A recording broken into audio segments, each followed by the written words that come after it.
Well, I think coughs, sneezes, they're definitely up as well right now, Karen. Absolutely they are. In fact, I see the dogwood trees, or rather I should say I see the Bradford pears behind my house attempting to bloom, and that just is nothing but sneezy news. But we're bringing in a doctor of internal medicine, Dr. Al Johnson, this morning to talk about toxic home syndrome, just something else to worry about, and talking about things in your house that could be making you sick. Dr. Johnson, good morning.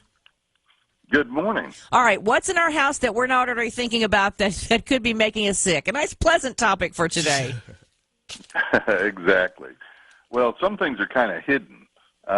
You can have water leaks under the sink, leaky showers, the shower pan not working right, or grouts falling out, and moisture seep behind the tile.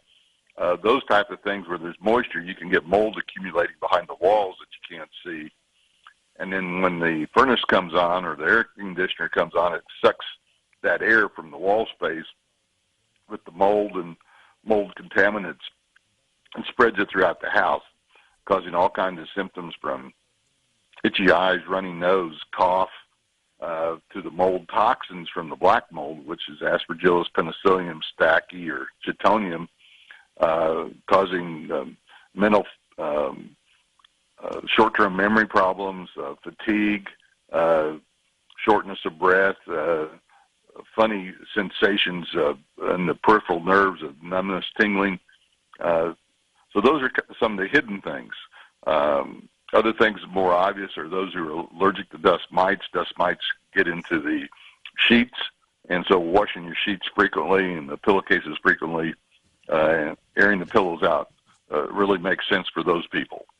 Dust on the ceiling fan seems to be one in the Van Horn household that we have to really pay close attention to. Is that an issue for more folks, you reckon?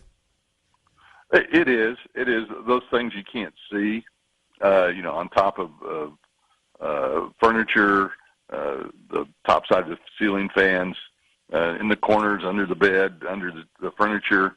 It's important to really clean. And when you do that, you want to use a good vacuum that should have either HEPA filters in it that filters all the dust out, or like Rainbow, which sucks it through water, and the water filters out the particles. All right, a little life hack for you. Speaking of dust on a fan, I was reading, and it may have been on Pinterest, that they say when you're dusting your fan, whatever you're going to dust it with, put it inside a pillowcase. And so when you pull across that fan blade, all that dust doesn't fly across your room. It ends up in the pillowcase, which I thought was kind of an interesting way to do the dusting. But yeah, there's just about dust everywhere. And sometimes if you're sitting in your house in just the right light, Dr. Johnson, you see all these particles. I guess some of that is that dead skin you're talking about.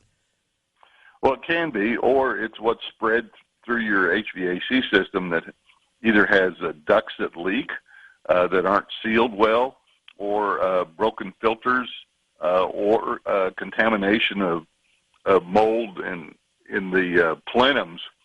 Some heating air conditioning systems have fiber insulation material on the inside, and if it gets moist, then the dirt and the dust in there can accumulate and mold will grow, and then that's what's spreading throughout your house. So I guess the best way to take care of this is just be vigilant, I guess, periodically, to making sure things are dry and things are clean. Yeah, exactly. And pay attention and look at what's different. Clean out underneath the sink. Make sure your drains are not leaking. Make sure your outside products are outside, not stored inside, because like pesticides, bug killers, and that are not meant to be stored inside. If they leak, they can produce a toxic situation. Some people are really sensitive to scented products, like scented candles. Plug-ins in the walls produce an odor, which we perceive as good, but a lot of times it's covering up something. Right. Yeah. Right. All right, Dr. Al Johnson, thank you so much for joining us on Memphis Morning News. Hope you have a great rest of your week, sir. Thank you very much, Dr. Johnson. I've seen that commercial, where they spray this stuff and the people are sitting in that nasty room. There's no way I would fall for that, because, again, my sense of smell is a blessing and a curse. But that's what those things do cover up. If there's a stanky smell, just put in a little plug in and you're good to go. 712.